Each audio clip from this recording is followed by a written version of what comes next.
Je veux dire, il y a quelque chose d'aberrant à ce que ce soit, dans deux cas, le ministre qui décide pour les gares et puis pour les zones internationales.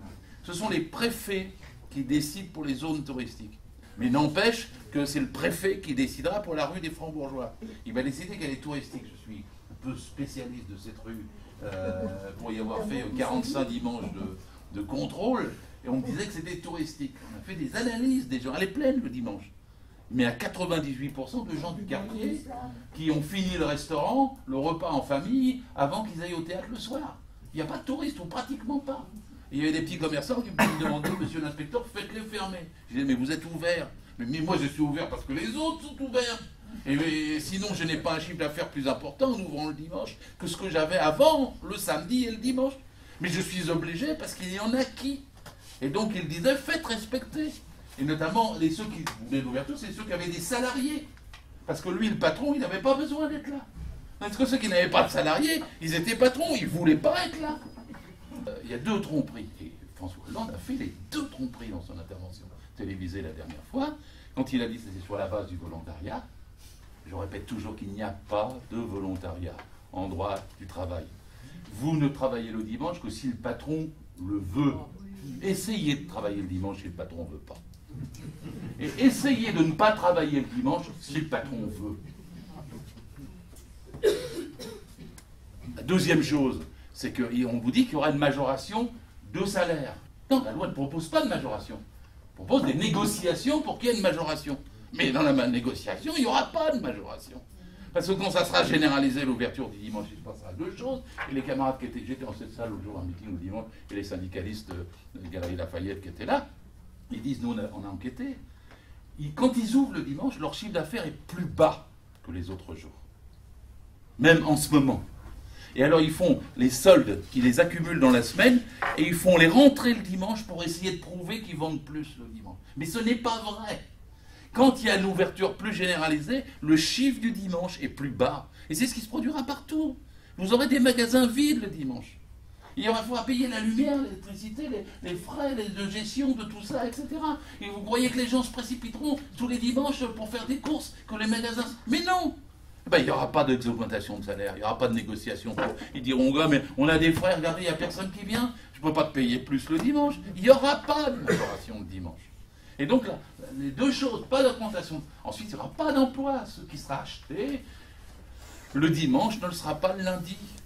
Et le boulot qui sera créé pour les femmes pauvres et précaires et pour les étudiants désargentés le dimanche ne le sera pas le lundi.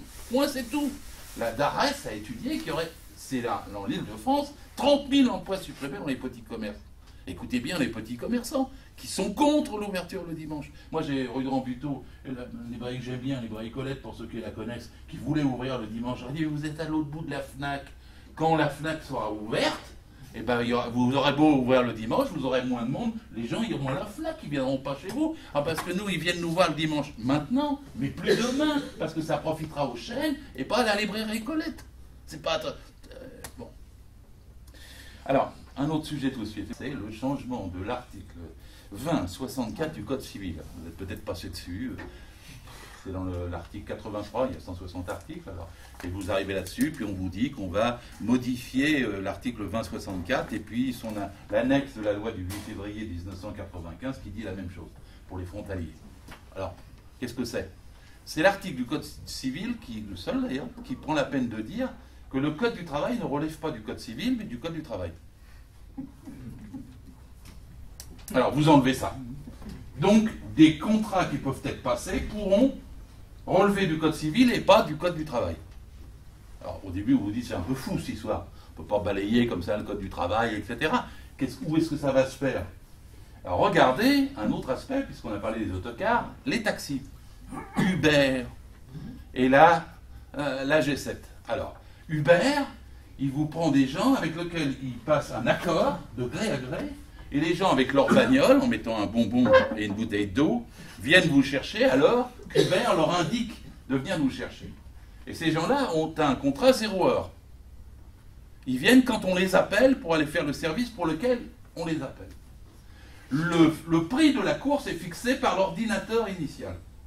On dit vous allez de l'Assemblée nationale à là, Et c'est l'ordinateur qui dit au début quel est le prix de la course. Pourquoi ils font ça? Parce qu'il y a des gars comme ça qui sont appelés, il y a des nuits où il n'y a pas grand monde, il n'y a pas besoin de beaucoup de taxis, et la course peut être, on me l'a cité l'exemple, à 4 euros. Là, il bosse pour presque rien. Et il faut qu'il vienne. Il n'a pas d'horaire. Il n'a pas de contrat de travail. Il a un accord de gré à gré avec Uber. Uber a racheté tous les départs d'hôtels sur Paris. La G7 laisse couler, parce que la G7 va laisser couler ses propres taxis et mettra de l'argent dans Uber quand Macron sera passé par là. Eh bien, elle ferme toutes les bornes où il y a beaucoup d'appels. Et puis elle laisse les bornes qui sont bordeleuses. Et du point de vue de la gestion, de la planification des taxis, elle désorganise, il n'y a pas des taxis partout, il y en a 14 à un endroit, il y en a 0 à un autre, etc. Mais donc, par contre, les autres, c'est tout, avec une centralisation informatique tout à fait performante.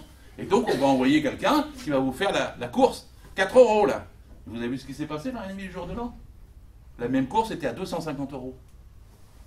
Parce que vous allez avoir des tarifs qui vont être totalement différents selon les moments où il y a beaucoup de demandes et pas beaucoup de demandes, à la façon SNCF. Aux heures de pointe et pas aux heures de pointe. Ou aux heures creuses et pas aux heures creuses. Mais comme les salariés eux-mêmes, ils ne pourront rien dire, ils ne sont pas salariés. Ils font un acte dans un contrat de gré à gré, et s'il y a conflit, il ne relèvera même pas des prud'hommes. Il relèvera du contrat du tribunal, du juge de paix, du tribunal d'instance. Il ne relèvera plus du prud'homme. Donc vous n'avez plus. Même le gars, il peut avoir sa voiture, il passe un acte. Comme vous passez un acte avec votre voisin pour partager la culture du petit jardin qui vous sépare. C'est la même chose. Et ça n'est plus un contrat de travail. Il n'y a plus les cotisations sociales. Vous n'avez pas d'autre rapport entre la boîte Uber et ces nouveaux VTC, voitures, tourisme avec chauffeur, qui vont prendre petit à petit la place des taxis parisiens. C'est comme Transavia qui remplace Air Inter. C'est comme l'autocar qui remplace le TGV. C'est comme le gars de la firme juridique transnationale qui va remplacer le notaire. C'est-à-dire que vous avez une dérégulation complète par le bas, low cost. Et ensuite, les prix paraissent bas, puisqu'il y a quelqu'un qui me dit « mais je peux faire un voyage à 4 euros ». Oui, quand il n'y a personne, quand il n'y a pas de demande, quand il n'y a pas du tout d'embouteillage du point de vue horaire et demande, mais si vous êtes le jour de l'an, vous avez votre course à 250 euros. Et toute la différence, c'est l'ajustement au plus court prix que la société Uber fera pour tous les taxis parisiens, quand elle aura réussi à faire passer le changement du contrat de travail, qu'on ne pourra plus aller au prud'homme, qu'on ne pourra plus attaquer le VTC, parce qu'il aura un autre type de rapport avec la société Uber que ce que les taxis actuellement, qui ont déjà des problèmes, parce que tantôt ils sont faux locataires, tantôt faux artisans, alors qu'ils dépendent de la G7, qui ont déjà des problèmes, mais la dérégulation sera encore plus poussée que pour les faux artisans et les faux locataires taxis de la G7. C'est pas mal, parce qu'après je vous fais la totale, hein. Pour les femmes de ménage, pour toutes les tâches d'entretien. Je vous fais ça pour les infirmières à domicile. Je vous fais ça pour tous les systèmes qu'il pourrait y avoir de toutes les sociétés dans lesquelles ils récupéreront des services. Vous essaieront d'échanger de la même façon avec le même système que je suis en train de vous décrire pour les taxis. D'accord? Bon. Alors maintenant, il y a le travail de nuit. Alors, le travail de nuit, l'argument c'est que c'est en soirée. Alors, là c'est un peu gonflé. C'est en soirée, c'est pas du travail de nuit jusqu'à 23h59. À 24h, c'est du travail de nuit. Alors on peut vous vendre sur les Champs-Élysées du parfum. Alors, vous voyez déjà, la femme qui habite, ce sera une femme, hein, qui habite à Aubervilliers, alors il prévoit que le patron devra veiller à ce qu'elle ait un moyen pour rentrer. Attendez, veiller à, c'est pas obligé. Il n'y a pas de contrainte, il n'y a pas de contrôle, évidemment, ça n'aura pas lieu. Mais veillez à, elle rentrera à 2h du matin chez elle en banlieue, le patron sortira tranquillement du théâtre ou de souper, et ils auront vendu quoi sur les Champs-Élysées ce soir-là? Parce qu'en matière de parfum, il y a une urgence pour acheter du parfum. Il y a des Chinois qui se baladent lâchement le soir sur les Champs-Élysées et qui exigent du parfum à ce moment-là pour répondre à la demande de Laurent Fabius, qui veille à ce que les touristes chinois puissent avoir du parfum jusqu'à 23h59 sur les 2 trottoirs des Champs-Élysées. C'est exactement ça qui est en jeu. Alors, et le travail en soirée, ça va pouvoir s'étendre pour beaucoup de travaux, parce que jusqu'à présent c'était 20h, 21h, il y avait des dérogations jusqu'à 22h, le BHV par exemple. J'ai fait une réunion avec les salariés du BHV juste avant Noël. Mais le BHV dont j'ai fait l'expérience, ils ouvrent de 19h à 19h30. Il n'y a pas beaucoup de monde qui vient en plus à ce moment-là. Et ils ont prolongé, ils ont voulu jusqu'à 20 heures. Entre 19h30 et 20h, le BHV est quasiment vide. Et ils ont essayé de faire 21 heures. Alors là, ça marche même pas. Et maintenant, on va leur dire, parce que c'est ça l'exigence, et le directeur général du travail avait donné l'autorisation contre l'inspectrice du travail qui était chargée du BHV, et avait dit, vous pouvez aller jusqu'à 24 heures. Mais c'est une folie du point de vue même du coût, du but recherché, du public recherché, des ventes faites, etc. Et le seul fin à la fin, c'est une déréglementation de la journée de travail, comme le dimanche est une déréglementation de la semaine de travail. Et vous avez assez de films aux États-Unis où vous voyez les gens, où on voit les mecs dans leur magasin la nuit, qu'on leur flingue sous le machin, et puis qu'on 3 grades pour ouvrir, puis qu'ils regardent s'ils ouvrent ou s'ils ouvrent pas, parce qu'ils sont seuls dans une chaîne à tenir le magasin toute la nuit pour 3, 4, 5 personnes, dont 2 truands qui passent. Vous avez ça dans tous les films. Bon, c'est ça qu'on va vous inaugurer. Effectivement, derrière cette déréglementation-là, et le but de chercher, c'est très idéologique. Il n'y a pas un centime en jeu, ni dans la soirée, ni dans le dimanche. C'est idéologique, c'est pour mettre la semaine, le jour, la durée du travail en cause et faire éclater ça. C'est purement idéologique. Alors, avec le licenciement, je dis que je ne les ferai pas tous. Alors, j'ai juste... Ouais, chez les prud'hommes, j'ai l'inspection du travail, j'ai la médecine du travail, j'ai le licenciement. Alors, je ne les ferai pas tous. Mais avant, je vais faire le temps partiel, parce que le temps partiel est un des trucs les plus sophistiqués peut-être qu'on peut faire dans ce qui est arrivé depuis l'ANI. Alors l'ANI, Najat Vallaud-Belkacem, se réjouit parce qu'il va y avoir un plancher de 24 heures, et il n'y aura plus des petits boulots à temps partiel, et donc on fera rien en dessous de 24 heures. Quand même, le patronat met des dérogations.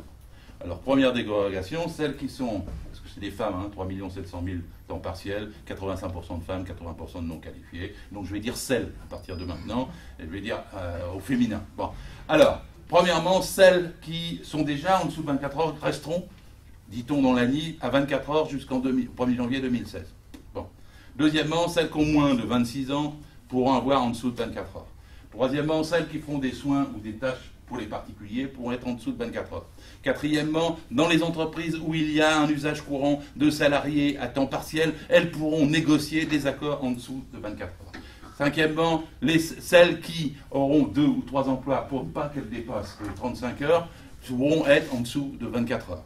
Et sixièmement, celles qui ne veulent pas être à 24 heures pourront, au moment de l'embauche, demander à leur employeur de ne pas être à 24 heures. Voilà, 6 dérogations. Mais même, écoutez-moi bien, avec 6 dérogations, par un contrat signé par les 3 organisations patronales, les 3 organisations syndicales, le 11 janvier, dont ils exigent que ça fasse une loi, qui va avoir des péripéties, mais qui va être adoptée le 14 juin 2013. Cette loi dit, tout ça va se mettre en place pour le 31 décembre 2013. Le 31 décembre 2013, rien. Rien. Alors le gouvernement fait ce qu'on appelle une saisine rectificative. A posteriori, puisque la loi qui devait rentrer en vigueur le 1er janvier n'est pas appliquée, pour reporter l'application de la loi. Cette saisine rectificative arrive devant le Parlement le 7 mars 2014. Et elle est report du 1er janvier au 30 juin 2014 pour que les accords se fassent dans les branches. Ça concerne la grande distribution, c'est pas rien. Ça concerne le nettoyage, c'est pas rien, vous avez 350 000 nettoyeurs. Ça concerne toute une série de métiers particuliers, même dans la chaussure, dans tout ça, etc. Et le gardiennage. Bon, déjà, vous avez quelques millions de gens concernés. Et alors, rien n'est signé le 30 juin. Alors que la saisine rectificative disait que c'était la date limite. Vous vous rendez compte un petit peu le rapport avec le contrat et avec la loi? On vous dit le contrat doit l'emporter sur la loi. Ils signent un contrat, ils ne le respectent pas. On vous dit la loi doit s'appliquer. Ils votent la loi, ils font voter la loi, ils ne veulent pas qu'elle change, ils ne la respectent pas. Le gouvernement adapte la mise en place de la loi. Une fois adaptée, elle n'est toujours pas mise en place. Et que fait Macron? Il détricote ce qui a été fait dans l'ANI et dans la loi, puisqu'il ajoute des nouvelles propositions. La première, c'est que finalement, celles qui ne sont pas à 24 heures pourront ne jamais l'être, sauf s'il y a une opportunité et qu'elles le demandent, mais il n'y a plus d'automaticité à ce qu'elles le soient. C'est-à-dire que le 1er janvier 2016 saute. Deuxièmement, il n'y aura pas de possibilité pour celles qui seraient en dessous, qui auraient demandé à l'embauche, d'automaticité de passer à 24 heures. Donc vous avez déjà, ça saute. Et ensuite, il accorde les dérogations pour les branches, il y a 48 branches qui ont négocié à 10 heures. Et il accorde la possibilité que ça soit fait. C'est-à-dire que vous aurez donc dans l'ordonnance qui suivra sur le temps partiel, la destruction de ce qu'ils avaient eux-mêmes mis en place. Avec l'ANI, puis avec la loi, en exigeant et en vantant et en disant que c'était un progrès pour tout le monde. Mais en contrepartie, à l'époque, dans l'ANI, ils avaient fait plusieurs choses. La première chose, c'est qu'ils avaient expressément dit qu'il y aurait des paquets d'heures complémentaires qui seraient décidés 8 fois par an, 8 heures par l'employeur. Ça reste. C'est pas touché. La deuxième chose, c'est que les heures complémentaires, vous allez me suivre un petit détail, avant vous aviez par exemple 20 heures, il y avait deux, si vous faisiez des heures complémentaires en plus, c'est pas supplémentaire, les 2 premières heures n'étaient pas majorées. Et ensuite, elles étaient majorées à partir de 10%, puis de 25%, quand vous aviez dépassé encore des heures en plus. Alors finalement, vous pouviez vous dire, bon, j'ai 25% de majoration pour les... Ça, c'est fini. Ça, c'est fini. C'est-à-dire que vous n'avez plus cette majoration, et vous pouvez parfaitement ne plus en avoir, notamment pour les paquets de 8. Il peut y avoir des négociations contre, mais c'est encore laissé à la bonne volonté du patron, et non pas à la loi, bien sûr. Voilà. Bon, alors, qu'est-ce qu'il y a encore dedans? Il n'y a que le salaire est lissé. Alors, ça veut dire qu'avant, vous étiez payé au mois, maintenant vous êtes payé à l'année. Quel est le résultat? C'est que si le patron vous fait faire des paquets de 8 heures, par exemple en début d'année, c'est vous qui lui faites une avance sur votre salaire. Puisque c'est lissé, vous ne toucherez les bénéfices des heures que vous avez faites en plus au début d'année qu'étalés dans l'année. Ensuite, il y avait une question de délai de prévenance. Le délai de prévenance avait été fixé au début à 7 jours. Il pouvait être réduit par accord à 3 jours. C'est pour vous dire, demain, tu bosses là, tu bosses là. Parfois au Monoprix, moi je les connaissais, ils donnaient un petit papier roulé en douce en disant, voilà ton horaire pour la semaine, vous donnez le vendredi. Si vous avez un rendez-vous avec le proviseur, chez le dentiste ou autre chose, votre vie est foutue pour ça. Et alors, ils avaient réduit à 3 jours. Et bien maintenant, il y a des négociations pour qu'il n'y ait plus de délai de prévenance. Et ensuite, il vous reste le fin du fin, c'est qu'on avait réussi, dans la loi Aubry, la deuxième de 98, on avait réussi à faire qu'il y ait une seule coupure dans la journée, limitée à 2 heures. Eh bien, la renégociation a lieu pour qu'il n'y ait plus une seule coupure et qu'il n'y ait plus cette coupure. Ça, c'est l'ANI, la loi du 14 juin, et Macron qui achève le truc, même ce qu'il pouvait y avoir de positif, il le détruit. Par contre, tout ce qui était négatif, ça va, je voulais... Vous savez, c'est la vie de 3 millions de femmes. C'est pas... je sais bien, à la télé, quand on me parle de ça, ils disent vous êtes chiant, ça intéresse personne. Et on ne peut pas dire ça dans une radio, dans un machin. Parce qu'ils disent c'est trop technique, c'est trop machin. Mais les gens et les filles, ils comprennent bien ce que ça va vouloir dire pour elles toutes. Et en salaire, et en temps de travail, et en servitude. Alors, le licenciement va être facilité. Depuis 1945, quand il y avait des licenciements individuels, il y avait 4 critères. Il y avait un critère social, charge de famille. Il y avait un critère d'ancienneté. Il y avait un critère de qualification. Et il y avait un critère du poste occupé. Et s'il y avait des choix à faire pour licencier des gens, en principe, pas en principe, toute la jurisprudence confirmait qu'on protégeait d'abord celui qui avait une charge de famille qui était en difficulté sociale. Parfois on disait ça, c'est pas glorieux, hein, on était choisi entre les gens qui étaient le plus en difficulté. Parfois on disait le dernier arrivé, le premier licencié.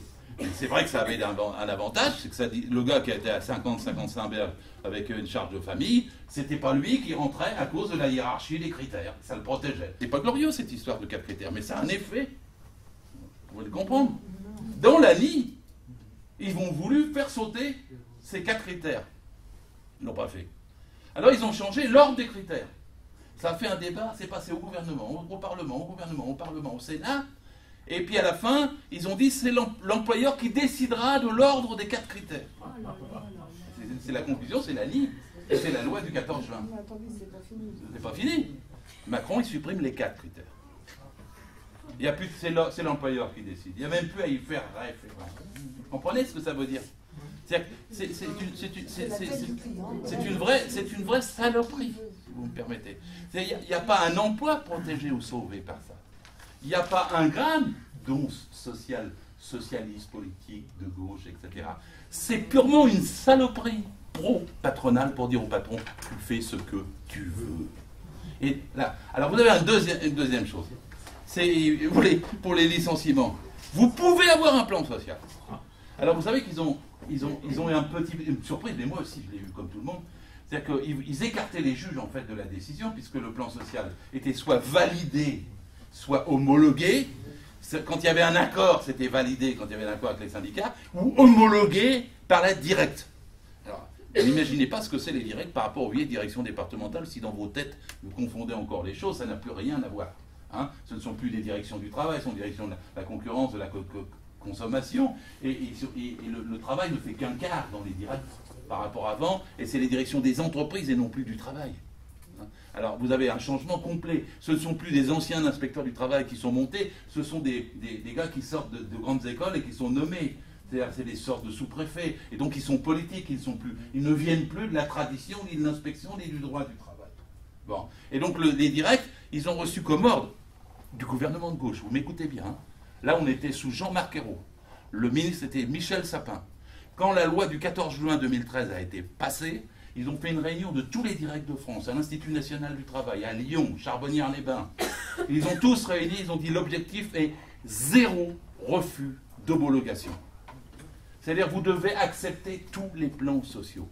L'objectif a été ça. Ils disaient qu'ils allaient combattre, inverser la courbe du chômage, et ils donnaient comme directive aux chefs de tous les départements qui avaient affaire aux plans sociaux 0 refus d'homologation.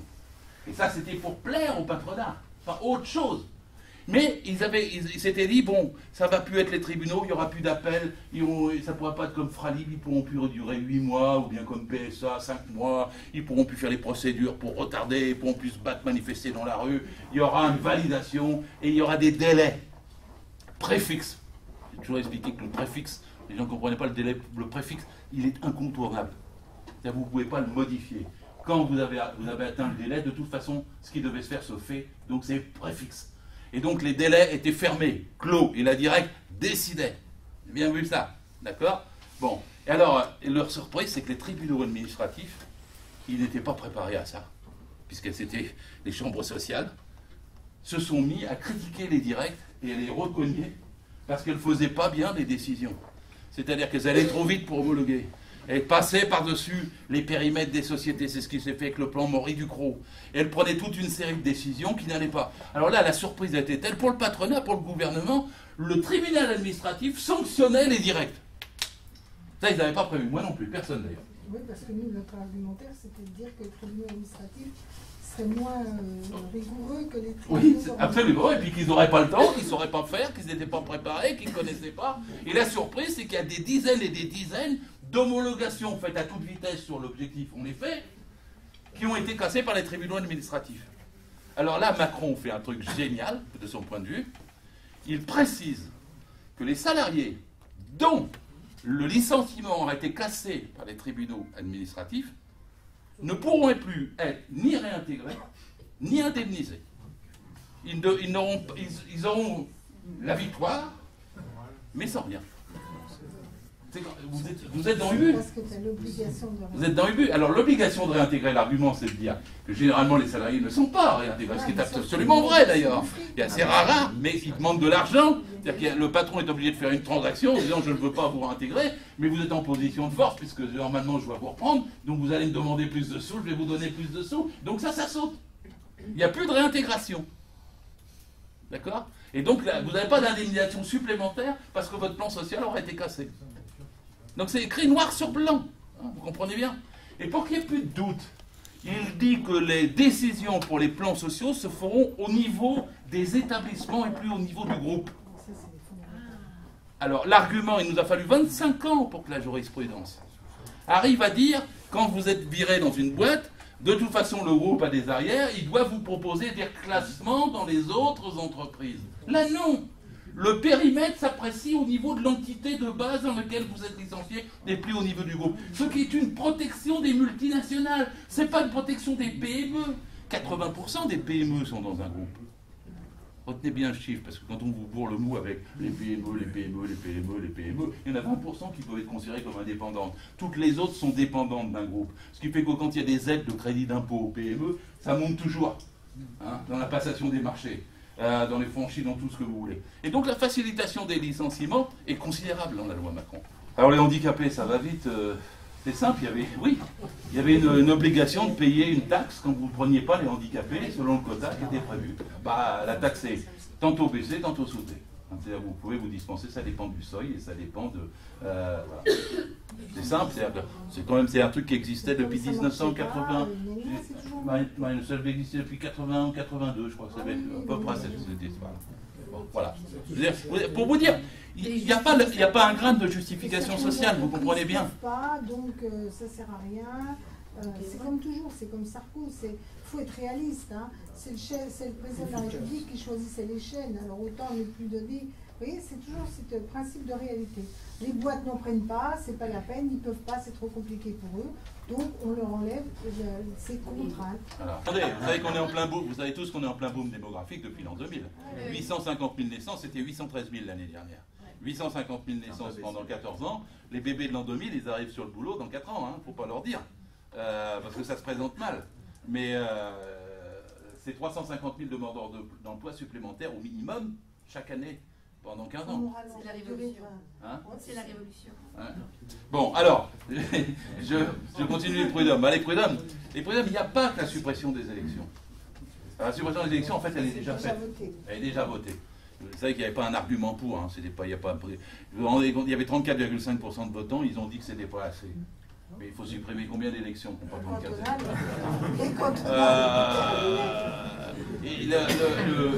C'était la seule. Ils volent. Moi, ça me fout la honte parce que ils parlent de temps en temps du droit de vote pour les immigrés aux élections locales.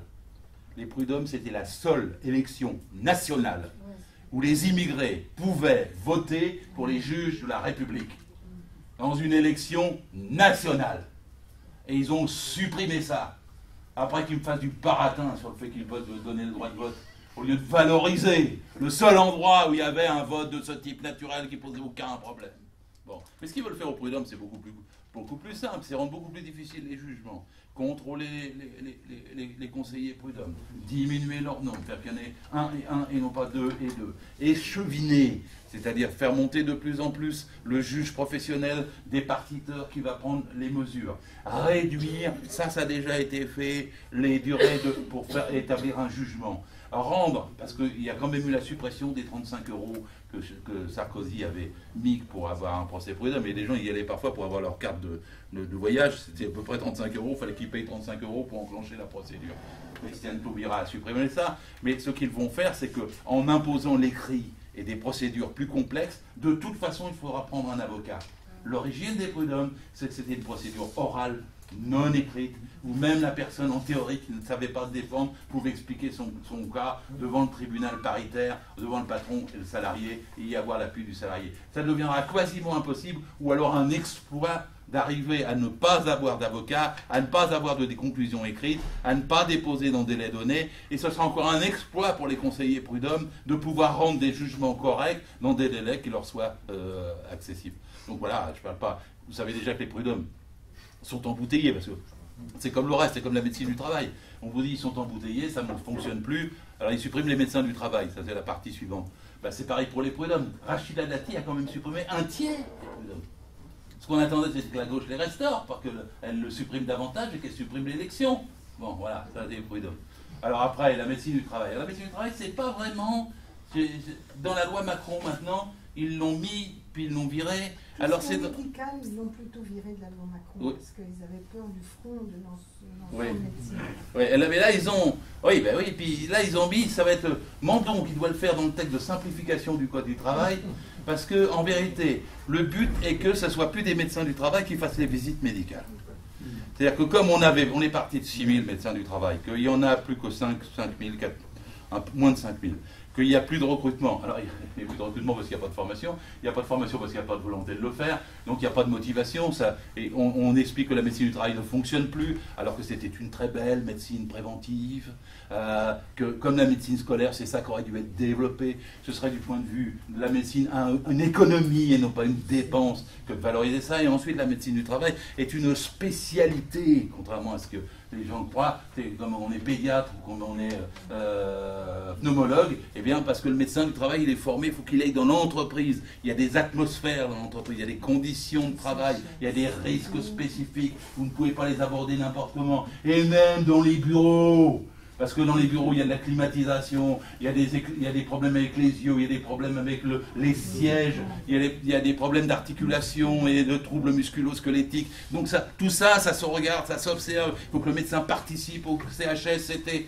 Ah, qu'est-ce que j'ai dit, CHSCT vous savez que dans la réunion d'après-demain, alors, jusqu'à présent, sur les CHSCT, les syndicats qui défendent les CHSCT encore avaient l'appui du ministère du Travail. Non!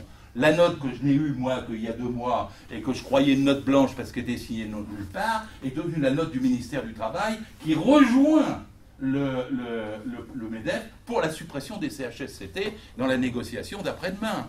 J'ai dit que c'était un crime. On m'a dit, tu prends des grands mots. Vous savez que supprimer les CHSCT, qui viennent dans leur naissance, aussitôt après la guerre, ils viennent même légèrement avant, et même sous Pétain, ils n'osent pas sucrer ça. Ça se développe sous le nom de CHS et ça prend toute une place. Ça devient quelque chose de beaucoup plus important que les lois Auroux quand on est en 1982. On rajoute CT, conditions de travail. Ça touche à tout, ça touche aussi à l'atmosphère, à l'éclairage, aux yeux, aux conditions. L'ensemble des conditions de travail, de santé et d'hygiène sont concernées. Vous savez, ce n'est pas les CHSCT qui empêchent les entreprises de produire, parce que sur 1 200 000 entreprises en France, il y a 22 000 CHSCT. En tout et pour tout. C'est dans les entreprises de plus de 50, pas plus. J'ai fait un rapport, c'est le seul fois que la République a publié un rapport au Conseil économique et social sur les 20 ans de CHSCT. On en est à 30 ans. Et si vous aviez eu des CHSCT qui avaient fonctionné correctement, avec des gens formés sur le terrain, vous n'auriez peut-être pas eu AZF. Oui, c'est ce que j'avais dit. Parce que c'est... Dans la loi qu'on a mis d'AZF, un des articles de la loi, c'est pour ça que je me demandais si je n'avais pas de faute de transition énergétique, parce que moi j'ai fait la loi post-AZF, alors sur la partie urbanisme, etc., mais aussi, un des argumentaires qu'on avait mis, c'est pour prévenir, c'est le truc, la question de la mobilisation et de la formation des CHSCT sur les risques environnementaux était vitale pour éviter des dérives et des choses comme ça.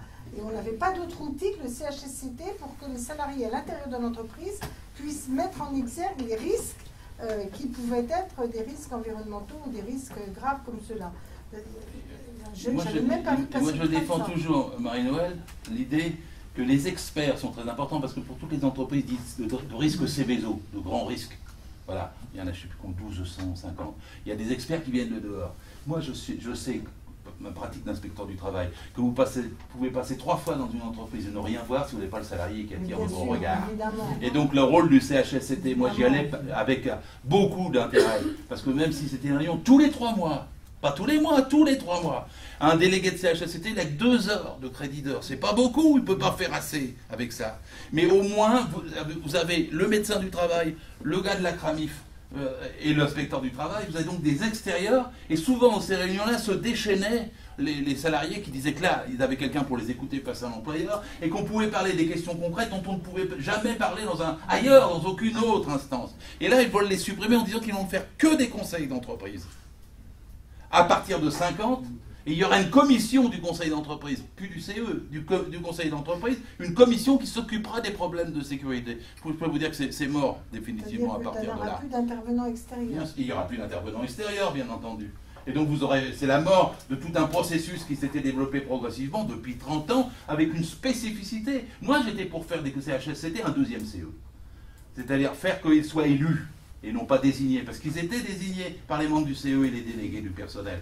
Et moi, je voulais que pour attirer le lien avec les salariés sur l'hygiène sécurité, il y ait une élection aussi, et un budget des CHSCT, et qu'ils disposent d'un nombre d'heures plus important, parce que c'est aussi, comme la médecine du travail, un moyen de la prévention. Il n'y a pas qu'AZF, il y a des dizaines de cas. Mais moi, j'ai vu une entreprise de bijouterie, rue de Turbigo, ils étaient 60. Le patron dit, moi je ne veux pas de CHSCT, on s'emmerde, qu'est-ce que c'est que ça, etc. Moi je dis, on va faire une visite. Les sertisseurs, des ouvriers bien payés, hein, qui faisaient les petits bijoux, les petits trucs, ils étaient assis dans le fond de leur sac. Ils avaient le nez avec leur chalumeau et tout, avec leur truc sur l'œil, et ils avaient une plaque pour bien travailler dessus. La plaque était en amiante. Ça faisait 20 ans qu'ils travaillaient sur une plaque en amiante qui se délitait. Et c'est le CHSCT, en faisant sa visite, Le patron, je lui ai dit, ah, vous n'en voulez pas de CHSCT? Ça fait 20 ans que vous laissez faire ça.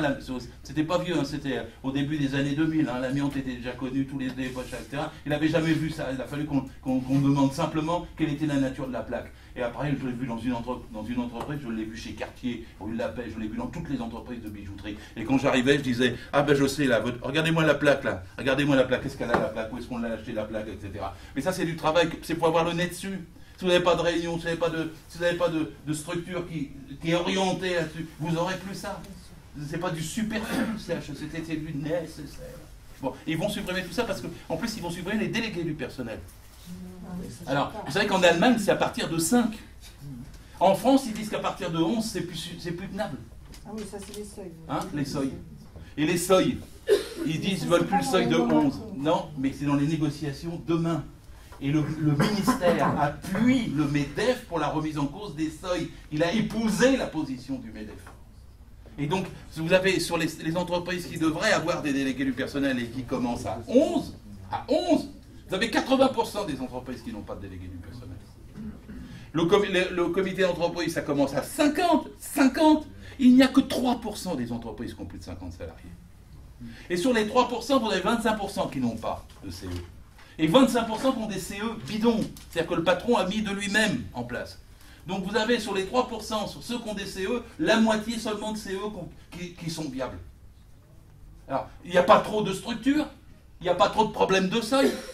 C'est tout à fait faux. Pour ce qui est des petites entreprises, il n'y a pas un pic à 9-10 où le patron ne veut pas embaucher pour avoir le 11e. Le pic, il est à 6-7. Alors on me dit, il y a parfois des gens qui ne veulent pas embaucher, ils sont à 48-49. Bon, je les connais. Parce que moi j'avais une brasserie, place de la République, là, le gars me disait, moi j'aurais jamais de ce comité d'entreprise, je préfère vendre que d'avoir un comité d'entreprise. Alors on regardait les effectifs sur les 3 années qui étaient écoulées, et comme ça je jugeais sur 12 mois pendant les 3 ans, en épluchant, en passant beaucoup de temps dessus, on voyait tous les extras, tous les CDD qu'il avait pris, en équivalent temps plein, il avait passé la barre des 50, et on lui imposait un CE. Mais c'était un exercice difficile. La plupart du temps, quand il voulait passer au travers, il passait à travers. Et donc, il n'y a pas de problème de seuil, il n'y a pas de problème de surreprésentativité des institutions représentatives du personnel. Et vous savez ce qu'a dit notre Constitution? Le préambule de 46 qui est resté dans 58, elle dit « Les salariés s'expriment par l'intermédiaire de leurs délégués qui ont voix sur la gestion des entreprises. » La gestion, la Constitution. Et là, ils sont en train de nous sucrer les délégués du personnel, de nous ramasser les CHSCT, les rentrer dans un conseil d'entreprise. Ce n'est pas dans la loi Macron. C'est le même effort qu'ils font faire dehors le ministère du Travail, que ils font faire sur la médecine du travail, quand ils vous disent qu'en matière de médecine du travail, ce sera le généraliste qui remplacera le médecin du travail, et que vous serez obligé d'y aller une fois tous les 4 ans. C'est grotesque. Une fois tous les 4 ans. Il n'y a plus de prévention. Une fois tous les 4 ans. Vous allez au moins une fois tout seul avoir votre médecin avant 4 ans. Et votre médecin, il ne connaîtra pas l'entreprise. Donc c'est la mort définitive, une fois tous les 4 ans, par des généralistes de la médecine du travail. Vous n'avez pas d'autre choix derrière. Il ne vous restera plus que l'inspection du travail à mettre bas. C'est dans la loi, ça, quand même. Parce que je vous dis que ce qui n'a pas passé par décret sous sapin, ou ce qu'ils n'ont pas passé sous examen, voilà, ça vous avez voté contre d'ailleurs brillamment l'année dernière, en février, dans un truc, belle manœuvre pour empêcher que ça passe, mais ça revient dans la loi Macron. C'est-à-dire qu'il change peu à peu le droit pénal du travail. Et alors dans la loi Macron, vous avez l'insécurisation des délégués du personnel et des comités d'entreprise. Je vais vous expliquer en 2 mots pourquoi. Et ça, c'est François Hollande, qui a reçu le 19 octobre dernier un collectif de, comment il appelle ça, de la compétitivité ouverte, c'est-à-dire des patrons étrangers à l'Élysée, conseil de compétitivité. Et il les a informés qu'il n'y aurait plus de peine de prison pour les employeurs qui ne respecteraient pas les institutions représentatives du personnel. Alors je vous explique, c'est un délit d'entrave. Le délit d'entrave est menaçable de peine de prison. Il n'y en a jamais eu pratiquement. La dernière fois qu'on avait un patron avec des menottes, ça remonte à 1973, ça s'appelle le juge Charette, il est encore célèbre, il est en retraite maintenant, je le connais, mais c'est une seule fois. Et ben, il y a eu 2 patrons américains de Molex qui, il y a 2 ans, ils avaient tout menti, tout caché, les chiffres pour le comité d'entreprise et tout ça, et donc ils ont été condamnés à 6 mois de prison avec sursis. Alors le MEDEF a fait un lobbying auprès de Hollande en disant, regardez, quand même, on menace deux 2 patrons américains qui sont à Molex parce qu'ils n'ont pas respecté le CE. On les condamne à 6 mois avec sursis. Hein. À 6 mois avec sursis, c'est intolérable. Ça dissuade les patrons d'ailleurs de venir chez nous. Et donc Hollande a dit ça dissuade. Donc nous allons supprimer la peine de prison de toutes les sanctions. Mais pas seulement, le droit pénal. Parce que derrière, c'est le droit pénal du travail qui est remplacé par du droit administratif. C'est-à-dire qu'il n'y aura plus des PV pour envoyer les patrons au correctionnel. Il y aura des PV pour que l'employeur soit obligé de négocier sa sanction avec l'administration, en plaidé coupable. Il ne sera plus obligé d'avoir un avocat puis d'aller entre 2 autres délinquants et les menaces. Ça ne leur plaisait pas. Ça ne leur plaisait pas quand ils avaient une faute inexcusable. Maintenant, ce sont des sanctions administratives. On nous a vendu ça en disant c'est bien mieux les sanctions administratives, parce que les juges n'avaient pas le temps de faire des jugements en droit pénal. Donc c'est des sanctions. Et sanctions administratives, ça va être avec le direct, qui recevra le patron, puis qui dira bon alors comment on s'arrange. Et c'est plus l'inspecteur qui sera maître de ces procès-verbaux. Et donc vous avez une perte de l'indépendance de l'inspection du travail, du droit pénal du travail. Et vous avez un remplacement par un autre système qui va être aléatoire et dont le symbole est donné par l'idée il n'y aura plus de peine de prison pour des employeurs qui s'asseyent sur le droit du comité d'entreprise et qui y font entrave. Ça, c'est un article spécifique. Ce que je vous suggère, si vous voulez voir sur ce point-là, l'article qu'a fait Pierre Jox. Vous savez, il était invité de Mediapart et il a dénoncé, quand on connaît Pierre Jox, c'est quand même pas le bouchon, etc. Et il dit le scandale que constitue cette loi et il explique très en détail cette histoire du délit d'entrave, comment la gauche s'était battue pendant longtemps là-dessus.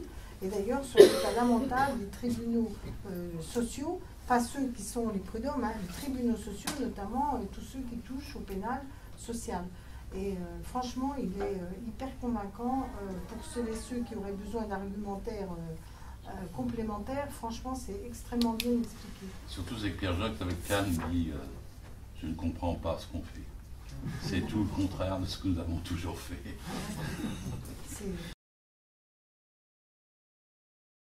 C'est le droit du travail en miettes, par le mouvement qui a lieu en ce moment en France, pas seulement en France, pas seulement depuis 2 ans. C'est un mouvement de déconstruction du droit du travail. Le droit du travail est un droit d'exception. C'est un droit qui dit non au code du civil, qui dit non au droit classique, au droit du libéralisme. Qui dit non, la liberté n'est pas complète. C'est un droit qui fait un droit d'exception et qui repose sur une action collective, puisque, on l'a vu depuis un siècle, tout le droit du travail a progressé sous la pression de l'action syndicale. Et les lois, en France en particulier, les lois progressistes en matière du travail ont toujours suivi les grandes manifestations syndicales. Même le repos hebdomadaire, même les mesures de 1919 ont été créées. L'Organisation internationale du travail, l'OIT, a été créée. C'est la première organisation internationale. Elle est créée par le traité de Versailles, dans le traité de Versailles. C'est donc la pression sociale, la pression syndicale. Et en France, ça a culminé avec, il faut dire, le Front populaire, la Libération. Et puis, dans quelques circonstances, auxquelles d'ailleurs j'ai participé modestement, avec les lois Auroux. Aujourd'hui, depuis quelques années, en France, on assiste à une déconstruction. C'est pas un recul, c'est pas une démolition, c'est un mot exagéré. Effritement du droit du travail. Et c'est plus avancé dans d'autres pays. En Angleterre, c'est très avancé. Mais en France, il y a une espèce d'accélération récente, et je pense qu'on va en parler, de cette loi qui concerne souvent le droit du travail et qui n'associe même pas le ministre du Travail dans cette opération. C'est donc une situation juridique étrange, parce que le droit du travail, c'est un droit qui ne met pas la priorité au contrat, mais qui dit la loi s'impose au contrat. C'est la loi qui protège, car le contrat peut asservir. Car l'employé, dans le Code civil, il était dit que le patron était cru sur sa parole, alors que l'ouvrier devait apporter la preuve. Ça a avéré que ça durait un demi-siècle comme ça. Bon. Le droit du travail, c'est un droit qui dit non, la loi n'est pas la loi des parties. Le contrat n'est pas la loi des parties, sauf si ce contrat respecte la loi. Quelle loi? La loi qui limite la durée du travail, les enfants, le repos hebdomadaire, etc. Et on assiste à un mouvement inverse, voulant rendre au contrat de travail ou au contrat collectif, la fonction qui a justement été conquise par le droit du travail, par la loi. Et ça, c'est un phénomène étrange. Pourquoi cette régression? Et pourquoi, au clair, la gauche, aujourd'hui, qui est au pouvoir, accompagne cette régression? Je ne sais pas. La gauche socialiste, disons. Il y a eu des éléments précurseurs. On aurait dû s'alarmer lorsqu'on a lu dans un journal il y a quelques années, c'était, non, il y a un an, c'était signé par un certain nombre de députés socialistes, dont Le Guen, qui depuis est devenu ministre des Relations avec le Parlement. Je cite, il faudra que Hollande s'attaque à un ultime et redoutable tabou national. S'attaquer à un redoutable tabou national. Celui des rigidités d'un code du travail qui est devenu un puissant répulsif de l'emploi. Que non pas un, mais une dizaine de députés socialistes puissent signer, un siècle après la création par Clemenceau du premier ministère du Travail, un siècle après le premier Code du travail, un siècle après les premières grandes lois sur le repos hebdomadaire, sur la durée du travail qui sont entrées, puissent signer un document en disant que le Code du travail est un puissant répulsif et que c'est un tabou national qu'il faut démolir, c'est stupéfiant. Sauf que, quelques années auparavant, Madame Parizeau, quand elle était secrétaire présidente du MEDEF, disait, c'est plus important ce qu'elle dit, nous préconisons une réforme de la Constitution afin de reconnaître le droit à la négociation et de permettre aux représentants des employeurs et des salariés de fixer les modalités d'application des principes fondamentaux du droit du travail, du droit syndical et de la sécurité sociale. Ça, c'était il y a une dizaine d'années. Donc cette idée qu'il faut retirer au règne de la loi, retirer aux représentants de la souveraineté nationale la responsabilité, le devoir de fixer les règles dans le domaine du droit du travail, c'est une idée qui chemine lentement en France depuis quelque temps. Alors évidemment, elle éclot avec cette nouvelle loi, et on est d'autant plus stupéfait qu'on y trouve des choses ahurissantes. Par exemple, j'ai pris que deux textes, deux citations. Celle qui concerne... La loi dite peut-être Macron. Voilà, oui. La pénalisation de l'entrave. Vous savez que le délit d'entrave, empêcher des comités, des délégués syndicaux, des représentants du personnel de remplir leur mission, c'est un délit. Il y a du droit pénal du travail. Le droit du travail, c'est aussi en partie un droit pénal. Le patron qui fait entrave au fonctionnement du droit du travail, en particulier aux institutions représentatives qui ont été développées depuis la Libération, il peut être condamné à des peines, y compris de prison. C'est très rare. Bon. Eh bien, figurez-vous que l'article 85 du projet de loi dont vous parlez prévoit que, par ordonnance, donc évitant le débat public, par ordonnance, le gouvernement pourrait renforcer le rôle, etc., réviser la nature et le montant des peines et des sanctions applicables en cas d'entrave. C'est-à-dire qu'on envisage de réduire le système des pénalités d'entrave, alors que, je vous rappelle que ni la loi d'amnistie de 80, quand Mitterrand a été une grande loi d'amnistie, très large, elle n'a pas porté atteinte, elle n'a pas visé ça. Ni la loi d'amnistie de la droite en 1995, ni la loi d'amnistie de 2002 n'a porté atteinte à cette espèce de règle un peu mythique, mais quand même qui veut dire que si un employeur viole le droit du travail dans certaines conditions, en particulier en faisant entrave au fonctionnement des institutions, il peut être condamné. Ça va être retiré. Moi, je ne comprends pas. Je pense que le débat aura lieu, mais là, comme c'est prévu par ordonnance, on voit bien que ça veut fuir le débat. Quand j'étais au Conseil constitutionnel, j'ai beaucoup souffert au Conseil constitutionnel. Pourquoi souffrir ? Parce que j'étais très seul. J'ai donc vu les saisines de mes amis du groupe socialiste. Alors je vous ai apporté une, celle de la plus intéressante, je pense, parce qu'elle est signée Sapin, Ayrault, Hollande, Leroux, Valls, Cambadélis, Bartolone. Bon, là, c'est la décision DC 2008-568 du Conseil constitutionnel, qui attaque quoi ? Qui attaque une disposition du projet de loi, la loi qui avait le titre « Loi portant rénovation de la démocratie sociale ». Vous imaginez ce qu'il pouvait y avoir dedans. Ils ont attaqué, à juste titre, ils ont attaqué sur le fait que, je cite, « La loi doit déterminer elle-même les principes fondamentaux du droit du travail et encadrer le champ ouvert à la négociation collective. » C'est-à-dire que cette saisine par le groupe socialiste du Conseil constitutionnel rappelle le principe sacré que c'est la loi qui fixe les principes.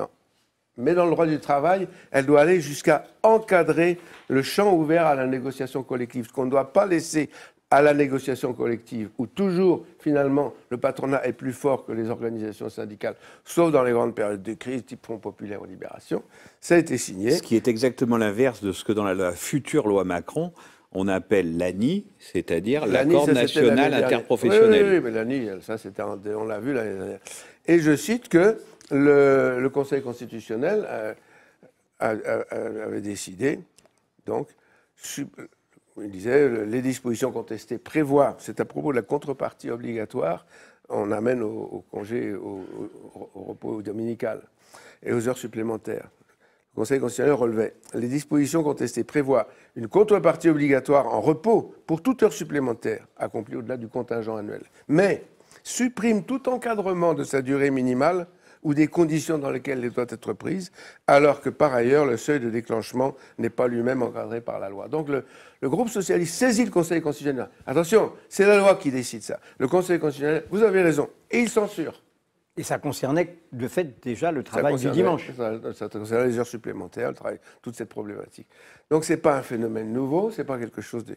Et c'est absolument ahurissant. Qu'est-ce que vous pensez, par exemple, du débat sur... Vous êtes d'accord sur le dimanche, vous êtes d'accord avec la tribune de Martine Aubry? Alors, je vais peut-être vous étonner, je n'ai pas lu la tribune de Martine Parce Aubry. que vous ne lisez plus que Mediapart, en fait. Oui, je lis beaucoup Mediapart, mais je n'ai pas besoin de lire la tribune de Martine Aubry pour savoir ce qu'elle en pense. Martine Aubry, elle a été l'excellente collaboratrice de Auroux, elle a ensuite été ministre du Travail, et comme tous les gens qui ont un peu d'expérience dans ce domaine, savent très bien que le développement du travail du dimanche, d'abord, l'existence du travail du dimanche, elle est nécessaire, parce qu'il y a les hôpitaux, il y a les transports en commun, ne parlons même pas de la police, etc. Mais le développement du travail du dimanche dans le commerce, et le commerce, c'est quand même aujourd'hui la grande activité principale dans laquelle il y a les salariés les plus faibles, les moins qualifiés, les plus nombreux, les plus remplaçables. Le développement du travail du dimanche, il est exclusivement destiné aux intérêts des groupes de la grande distribution. Exclusivement. Pas principalement. Exclusivement. On est à contre-emploi parce que la gauche n'a pas été élue pour faire une politique aussi surprenante. Surprenante parce qu'elle ne va pas du tout dans le sens de l'histoire de la gauche. Et je pense que c'est quelque chose qui va se débattre dans les mois, dans les semaines qui viennent, parce que toutes ces questions que vous avez évoquées, c'est pas par hasard qu'on évoque le fait de prendre par ordonnance. Bon, voilà, je ne vais pas faire les autres, je vous en ai assez dit, mais il faut comprendre. Moi, je n'arrive pas à m'expliquer comment notre parti fait ça. Je vous le dis. Parce qu'il n'y a même pas de conséquences emploi. Il n'y a pas de conséquences bénéfiques pour personne. La seule chose, c'est ce qu'a dit Marie-Noël. C'est les réformes structurelles exigées au niveau européen pour compenser les problèmes budgétaires.